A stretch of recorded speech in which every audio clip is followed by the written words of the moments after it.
Oi, bem-vindos! Hoje a gente vai conversar sobre uma ideia muito, mas muito interessante da psicologia hospitalar. A ideia é que um diagnóstico psicológico pode ser bem mais do que um nome, sabe? Em vez de ser só um rótulo, vamos ver como ele pode funcionar como um verdadeiro guia. Então, o nosso caminho vai ser mais ou menos assim. A gente começa com aquela ideia que todo mundo tem sobre o que é um diagnóstico. Depois, vamos desmontar um pouco essa noção para apresentar uma metáfora nova, a do diagnóstico como um mapa.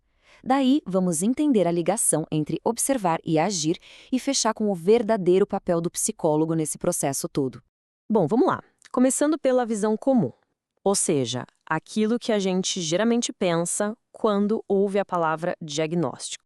Normalmente, quando se faz essa pergunta, a primeira coisa que vem à cabeça é um nome, né? Uma condição, uma palavra que parece resumir tudo. Mas será que é só isso mesmo? A abordagem da psicologia hospitalar que a gente está vendo hoje nos convida a pensar bem além disso. Ok, agora a gente entra na segunda parte. Não é um rótulo. Chegou a hora de desconstruir essa ideia de que um diagnóstico serve só para colocar uma etiqueta em alguém. Então, o ponto principal é este. O objetivo aqui não é só chegar num termo técnico tipo depressão ou ansiedade. A proposta é muito mais profunda, muito mais descritiva do que isso. E, tão importante quanto, a ideia não é aplicar uma etiqueta que fica lá fixa para sempre. Muito pelo contrário. O que se busca é uma compreensão dinâmica, uma compreensão que pode e que, na verdade, deve evoluir com o tempo. E olha só que interessante essa citação. Ela captura a essência da coisa de um jeito perfeito. A gente troca a limitação de um rótulo pela amplitude de uma visão panorâmica. É uma mudança total de perspectiva, né? Em vez de um nome, o diagnóstico se transforma numa descrição rica, completa. Ele olha para os processos que estão acontecendo ali, o que está influenciando a doença e, o que é crucial, como a própria doença influencia de volta a vida da pessoa. As relações, o estado emocional. É um sistema de mão dupla, sabe? Certo. Se a gente já desconstruiu a ideia de rótulo, o que a gente coloca no lugar? É agora que a gente vai reconstruir esse conceito, pensando no diagnóstico como um mapa para o tratamento. E a primeira peça para essa reconstrução é fundamental. O diagnóstico é visto como uma hipótese de trabalho. Pensa nisso não como um veredito final, uma sentença, mas como um ponto de partida. É uma teoria inicial que vai ser testada e ajustada ao longo do caminho. E essa citação ilustra de forma brilhante a metáfora central. O diagnóstico é um mapa. Ele não é o destino final de jeito nenhum. Ele é a ferramenta essencial que organiza as informações, que dá uma direção para o tratamento e que guia toda a jornada terapêutica.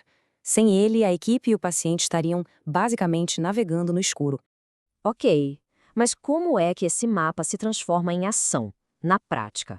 Vamos ver agora a conexão que existe entre o entender e o agir.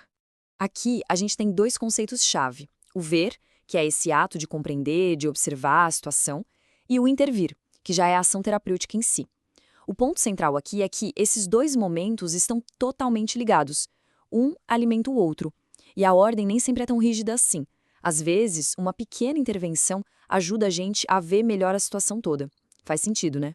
E com tudo isso em mente, qual que é, então, o verdadeiro papel do psicólogo nessa história toda? Olha, esse ponto aqui é extremamente importante. Usando o mapa do diagnóstico, o psicólogo vai guiar o processo terapêutico, as estratégias, as intervenções. A responsabilidade é dirigir o tratamento, não tomar decisões ou dirigir a vida da pessoa. É uma parceria, onde o profissional guia o caminho. Então, o processo todo fica mais ou menos assim. Passo 1. Se desenvolve o mapa, aquela hipótese inicial. Passo 2. Para isso, claro, o psicólogo usa todo o seu conhecimento técnico. Passo 3. Com o mapa em mãos, ele guia o tratamento. E o passo 4, que é crucial, ele se mantém sempre aberto para atualizar esse mapa conforme a jornada avança e novas coisas aparecem.